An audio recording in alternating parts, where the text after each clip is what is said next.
এখানে একটা লোক জানলা দিয়ে গোটা চিকেন ফ্রাই বের করতে গেল।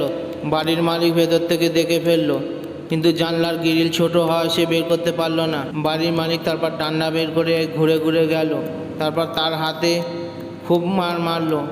সে চেঁচাতে লাগলো, তারপর আবার খেতে চাইলো। মালিক বলল, তুমি বেরিয়ে যাও, অন্য কেউ যদি থাকে তাকে পাঠিয়ে দাও। তারপর দ্বিতীয় জন এলো, দ্বিতীয় জন এসেও চিকেন ফ্রাই বের করতে গেল, কিন্তু সে বের করতে পারলো না, তার হাতেও খুব মারলো। সে চেঁচাতে লাগলো। তারপর তৃতীয় জন এলো, তৃতীয় জনও চিকেন ফ্রাই বের করতে গেল, তাকেও খুব মারলো।